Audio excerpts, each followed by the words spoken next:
to Empower Her podcast, and I'm very excited to have one of our amazing authors with us today, Dr. Rattu. She is a licensed clinical psychologist, internationally qualified yoga therapist, and speaker whose work bridges neuroscience, psychology, and yoga-based somatic healing.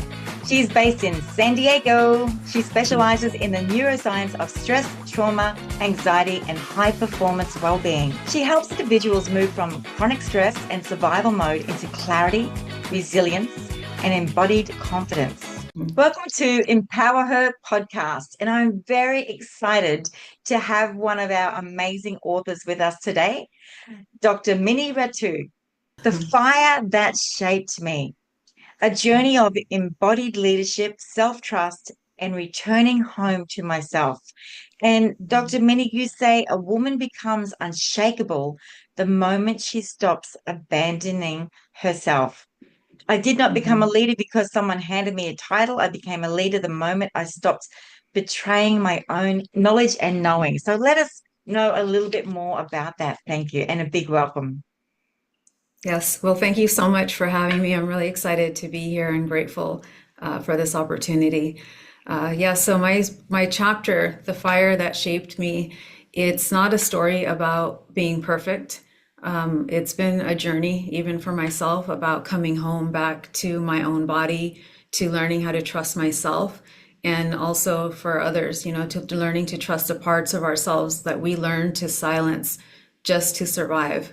I grew up in a very traditional Indian home. My family is originally from Punjab, and with a lot of love and support and a lot of extended relatives. My aunts and uncles are almost like mom and dads for us too. So I always grew up with a lot of love and support, but also leaning on others to help me make decisions, major decisions in my life. And so I never learned how to have a voice or to trust my own opinion. I was always referring to others, like asking, what do you think I should do? How should I do this? And it wasn't until I actually agreed to an arranged marriage that situation ended up not being, it was terrible. Obviously, it was a terrible situation, but coming out of that, it really gave rise to me finding my voice and learning how to trust my own nervous system and my own intuition. And so that's really what I teach today. I work with a lot of women, high performers, high achievers. Many are first generation, so added layers of self-sacrifice and, family, intergenerational, cultural expectations, things like that. That this is not just individual work, it's also in our systems, it's built in our collective. And so I just want us to start speaking up and not silencing ourselves, because when we stay silent, we're also telling ourselves that we should be ashamed, that like we did something wrong. But when we learn to speak up, we feel liberated. At least I have when I started sharing my story. It's interesting, isn't it? Because when we stay silent, others stay silent too. We're not actually giving them the permission to share. And so it does take that brave movement. Some of the women that wrote in this book for the first time, that were authors for the first time, have really stopped and looked at the words they wrote and how empowering it is once we do start to share these moments. Where I am now, a life built from the inside, you say, but my authority does not come from credentials. It comes from lived experience, from surviving trauma, from healing in layers, from breaking patterns that were never mine to keep, and from choosing myself over and over again, even when it terrified me. And I think for a lot of people, choosing ourselves does terrify us. Why is that? Many of us are, we've learned early in life how different ways of surviving, and through that survival was, how do I attach, how do I find love and a sense of belonging and feel safe in my body. And so we've created rules and beliefs, and we've adapted what we call schemas. So schemas are these embedded psychological, emotional ways of seeing ourselves and the world around us. Some of us have a self-sacrifice schema, some of us have a perfectionism schema, some have emotional deprivation. There's different schemas that you can have, but they're also telling a story about who we are and the limits also that we're placing on ourselves. So it becomes a narrative and an identity of who we are, and we fall into these roles. And so once you're in a role and you see yourself as a certain way, you start creating behaviors around that, you start operating in that way, and people start expecting that out of you as well, unless you start really making some changes. And it's hard in the beginning. It feels dysregulating because again, these systems that we've created for ourselves have been protective, and they're wired and through neuroplasticity in our nervous system on how, when it comes to even setting a boundary is so hard for some people because they've been wired to people please or start feeling guilty when they hold a boundary. That doesn't mean that change is not possible. It just takes a lot of practice with nervous system regulation, which is what I teach now, and learning also about your own schemas and the identity that you're holding for yourself. What are the labels that you're putting on yourself? How is that limiting you or possibly even liberating you? It's really interesting because some of the people we work with can be really strong at work, but feel very unempowered at home and with the family, and fall into, when they're with the family, fall into how they were as a child. And for others, they can feel very strong at home in the family Mhm. running things, but go into work and keep themselves silenced. So Yeah, these are patterns that so we need common. to break. We don't need to be two different people. Yes. So that is so common, what you just described. Some people feel like in personal relationships, it's hard to have boundaries, but at work they're showing up assertive, they're clear, they're direct.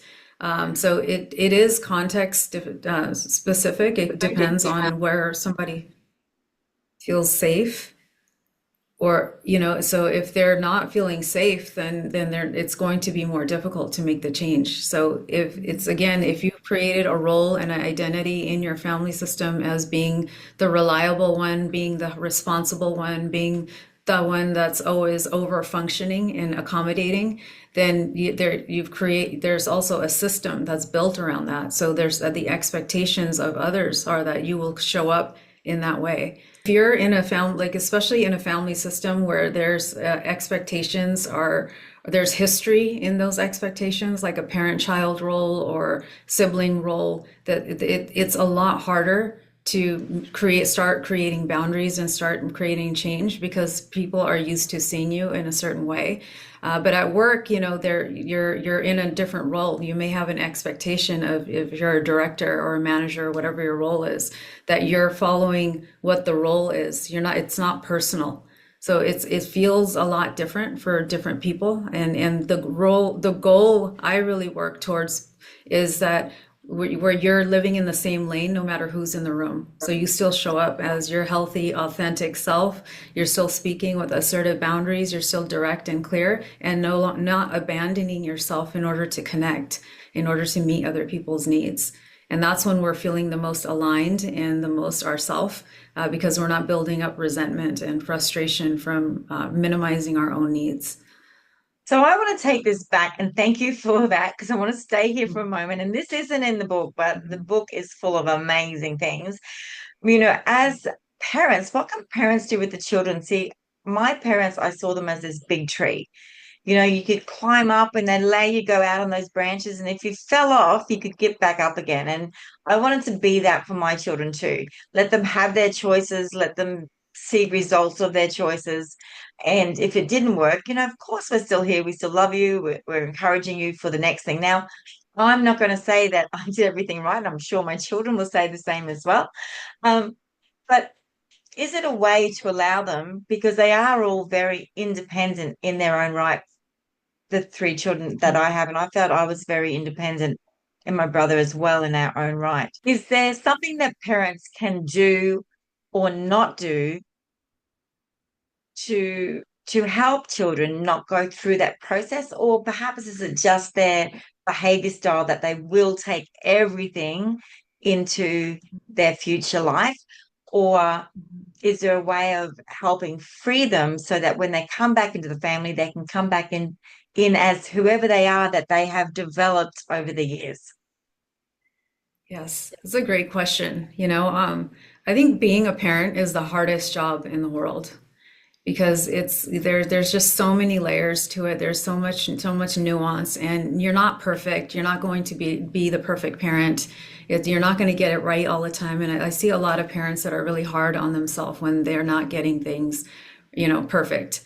That I think what's important is that you still allow your child some autonomy and let them be who they are and let their personality shine. And you're cultivating that, and you're encouraging their strengths and encouraging seeing their light and encouraging their voice. I want to hear from you. What do you think?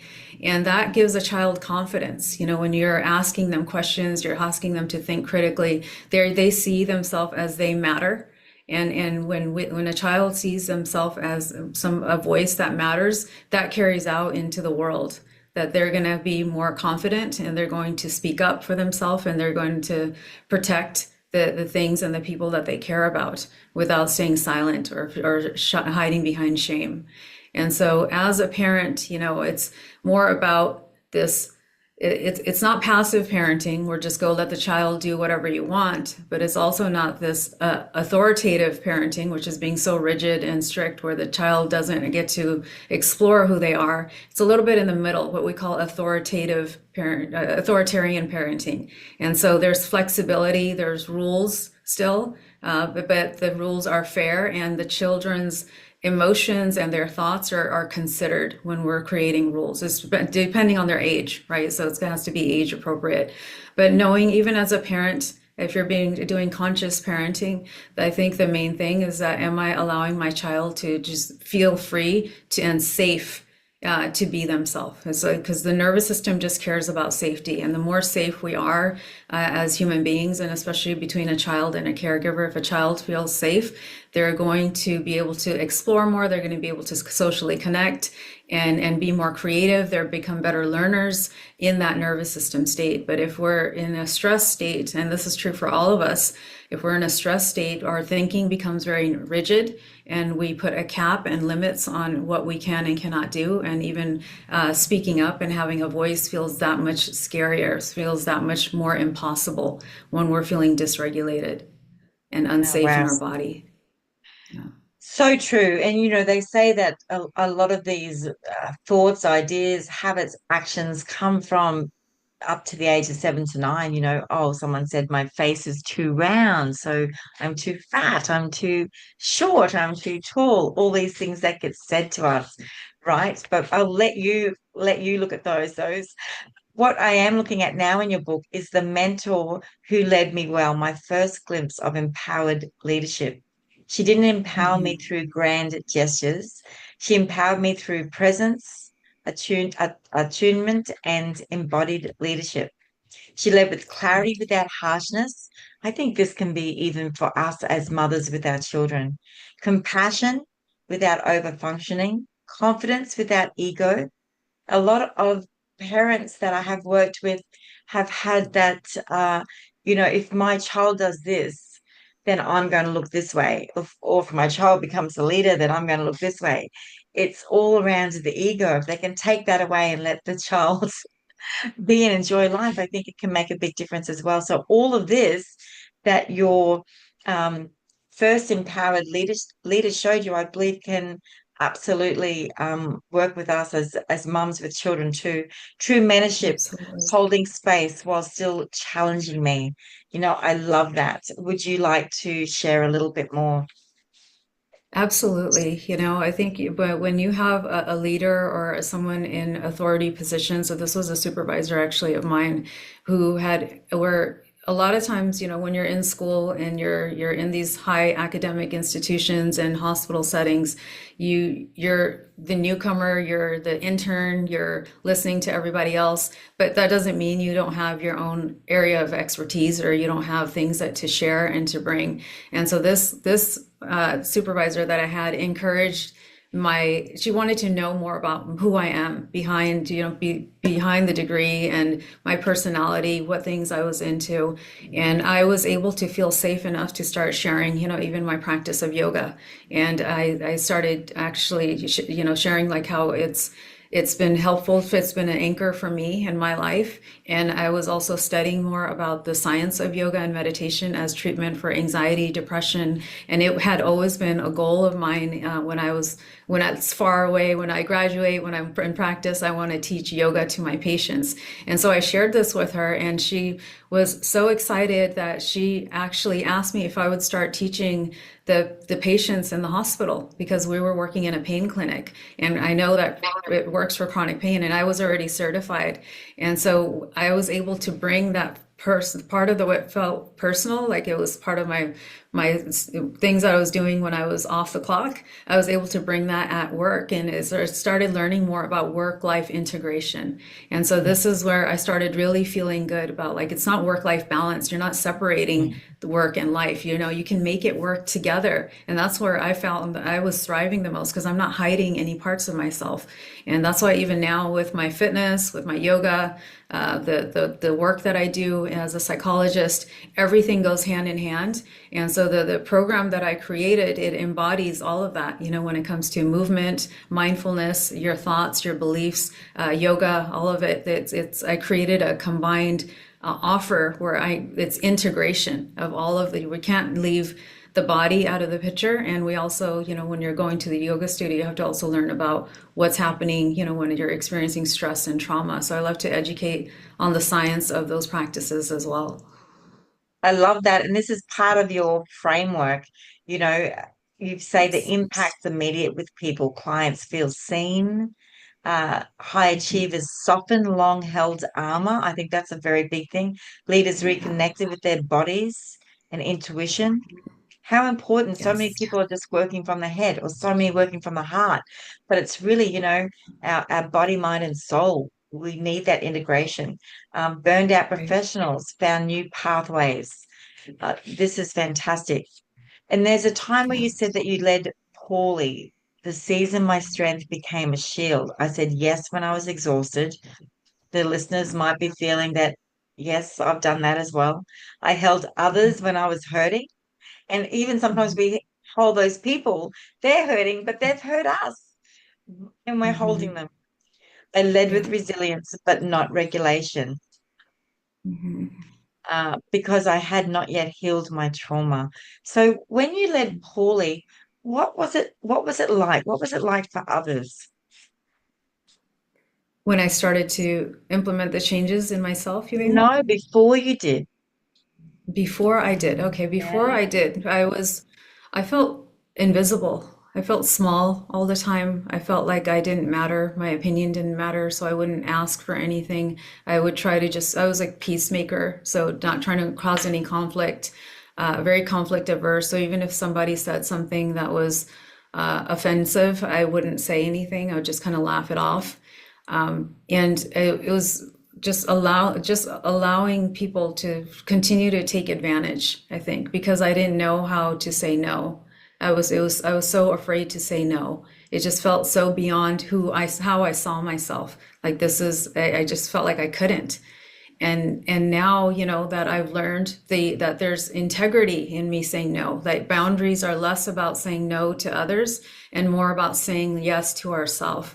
And I went on this journey and this odyssey after my trauma of self-love and self-healing, and really learning, what does that actually mean? Self-love is not just, it's not manicures and going to the spa, right? It's holding boundaries. It's having discipline in loving yourself, when it comes to how you treat your body, how you're consuming food or media, everything that we're consuming. Is it harming me, or is it helping me? Is it nourishing me? So I became a lot more self-aware, and did an audit of my life, really, of the people I was spending my time with, and how I was spending my time, what I was eating, everything I was doing. I just became very clear, and it helped to really take out all of the noise and really focus on what really mattered to me. And I shifted my identity at the same time. Like, I no longer saw myself as a passive small person, but somebody that matters, somebody that has an opinion and something to say. And there was integrity that I had because I was speaking my truth and I was sharing my story. And because I was speaking from integrity, that's where you get real confidence. Confidence comes from integrity. It's not a skill. It's not a mindset hack that you do. It really comes from when you know that you're doing the best that you can and what you're doing is authentic and you're living out your highest version of yourself. Your voice is going to project. You'll get louder. And it feels good. It feels liberating and empowering. Not that you're shouting in a negative way, in an aggressive way. It's a way that's a calling in, and you're feeling called to share as much, even more as you're learning. That's beautiful. And thank you for sharing that because it's not always easy to share what didn't work and why it didn't work, but it's beautiful to see what happened. And you go on to write on the woman I became, leading with integrity, embodiment, and truth. Today my leadership is rooted in three core principles. Embodiment, I cannot lead others somewhere I haven't gone myself. Integrity, my outer leadership must match my inner alignment. And service, leadership is not an image, it is impact. I love that. And it's so important because great leaders do impact us in such an incredible way. However, I also understand the leaders that aren't so great impact us and teach us what not to do. Yeah. And so Yes, absolutely. either either way we get Hmm. impacted.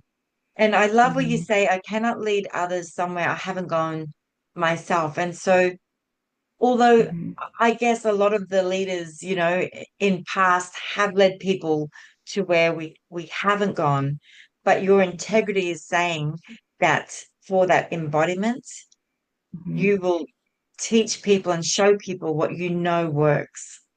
Right, right. We're all on our own journey, right? So even the clients that I'm working with, I'm reminding them that embodied leadership isn't built through hustle or force. It's this movement towards stop abandoning ourselves and start listening inwards. We all have what I call internal resources. So we all have a higher self. We have an intuition and we know what's right for us, what feels aligned.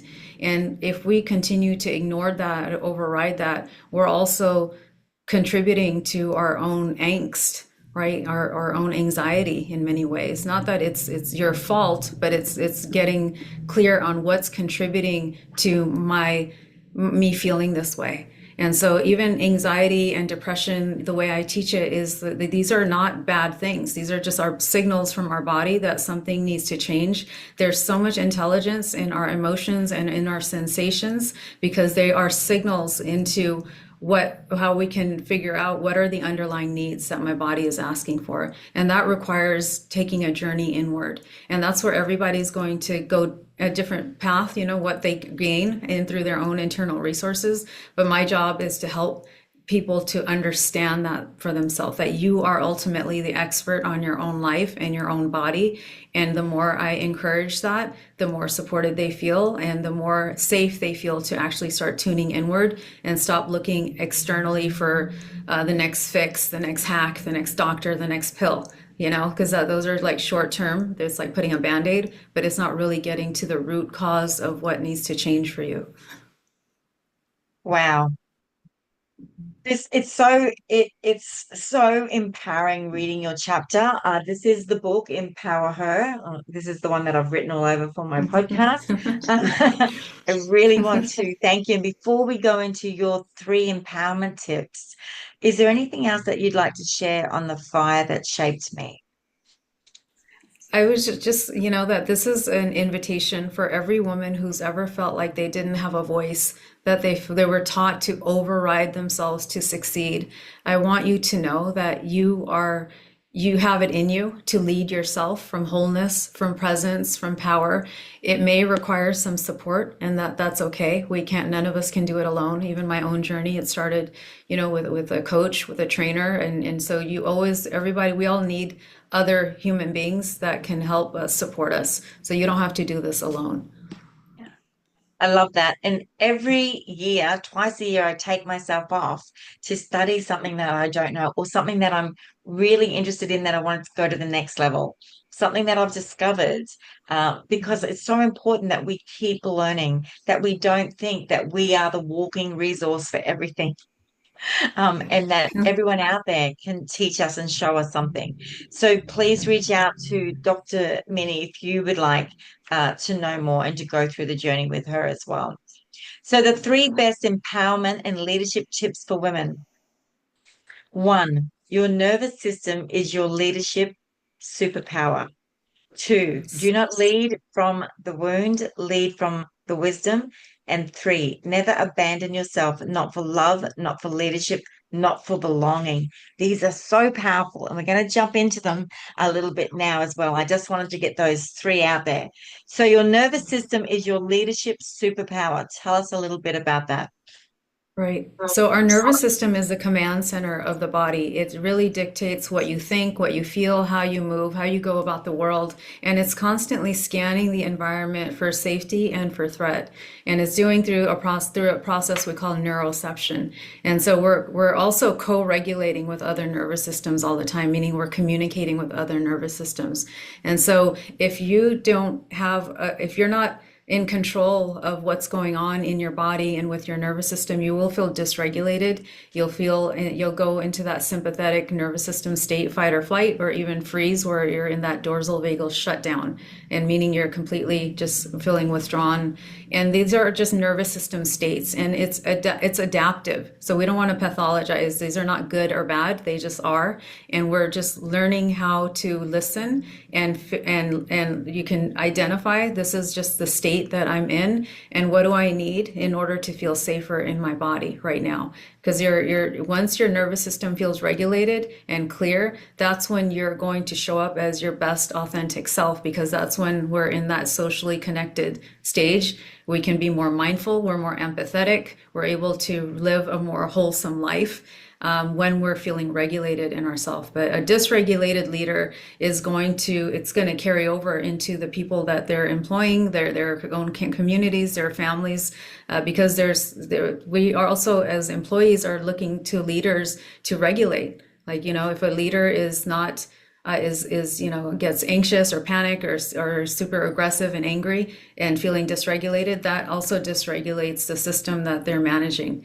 And we know this, it's similar with it's from attachment theory as well, that we look to our caregivers to say, am I safe? Am I okay? And this translates as adults into the workplace or whatever, wherever we're at, because we are relational human beings, and that's just how what we've learned and how we're wired.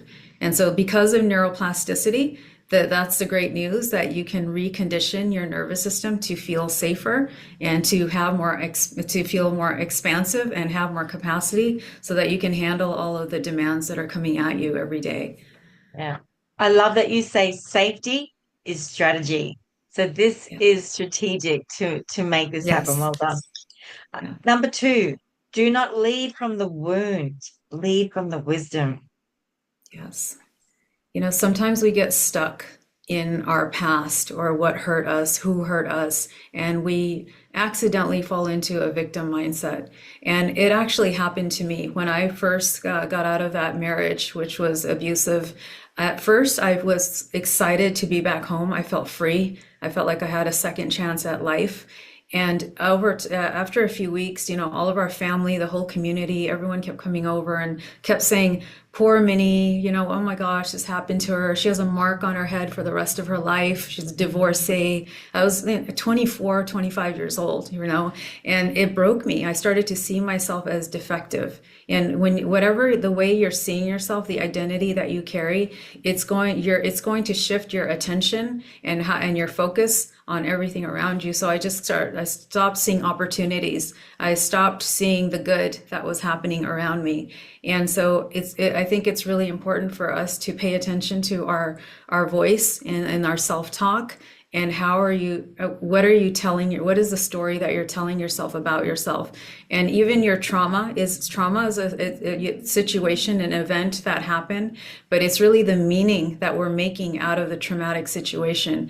And for me, I used that situation and I learned to grow from it. I would not be as strong as I am today and resilient as I am today had I not gone through that. So when you make meaning out of your past, then you're able to process it and metabolize it and grow from it, and rather than feeling stuck and feeling like there's like this anchor that you're holding on to from your past. So that's so important. Don't lead from wound, lead from wisdom. Thank you. Mhm. 3, last one. Never Yes. abandon yourself, not for love, not for leadership, not for belonging. And I think this is a big one. Never abandon yourself for belonging. So could you Mhm. just let us know a little bit more about that? Yes. So I'm sure many of your listeners can relate to this, right? That we've all done it. There's been times where we've abandoned our own needs. We've betrayed ourselves in order to accommodate, in order to take care of everyone else. We've sacrificed our own self in order to connect, in order to keep peace. But when you do that, over time, you start building resentment, subtle resentment, and you're not feeling good about who you are and how you're showing up, because we all have a need for power and autonomy. And if you're feeling powerless, you're going to feel resentful and you're going to feel invisible. And the other thing is that you're also teaching others how to treat you. So when people don't have a boundary or they are taking advantage of you, there's also a subtle manipulation that's happening even from yourself, because you're not being honest about what you think and what you feel and what you need. So people are just going to continue to think that you're okay with it. But when you're learning how to speak assertively and speak up, in a way that's still kind and compassionate, but you're not abandoning yourself anymore, that you matter just as much as the other person, you see yourself as equals, then there's self-respect. And actually, people respect you, even if you hold a boundary with them and you say no. They may be disappointed, and you can validate that, but they will actually respect that you held a boundary. And because we as human beings, like to know where other people stand and what do you think, what do you feel. So we'll respect it, even if we're not happy with the boundary ourselves. So, I really encourage everyone to choose one of these and just to have a look at it through the week. Are you abandoning yourself in one of those areas? Or perhaps have you noticed that you're leading from a wound instead of your wisdom? So start to think about that nervous system as your leadership superpower. Which one would you work on this week? And I think they are amazing empowerment tips. You say self-trust is the foundation of empowered womanhood. So great. Yes. So, Yes. so, so many amazing snippets in here that we can take and keep and implement. So thank you for sharing. Yes. Now I'm Of going to course. roll the dice, and whatever number it lands, I'm going to ask you that question. Is that all right? Sure. Here we go. All right. What have you got? Hey, gosh, Uh, three. three. Three. Three wants to pop up a little bit. So here we go. You've got the fear factor. What still scares you a little? Oh, wow. I think just putting myself out there and even hearing my own voice at times. I think it's important to do something that scares you every single day. Otherwise, you're not going to grow. So I am very proactive at doing things to scare myself.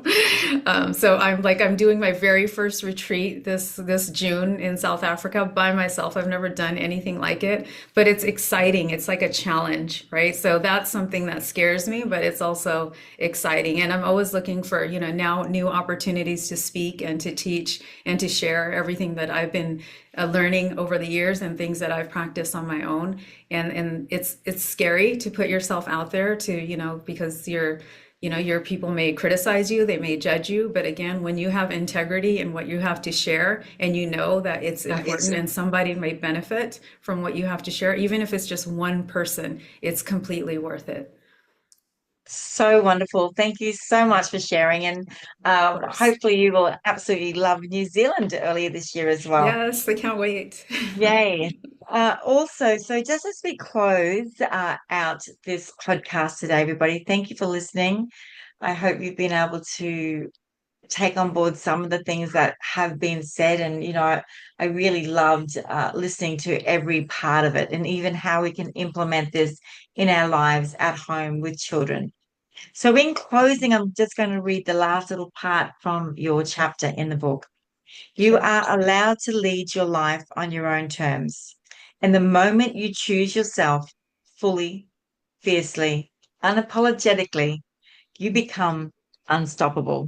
Yes. Thank you so Yes. very much for being Of with us course. here today, Dr. Minnie. We'll see you Thank you soon. so much.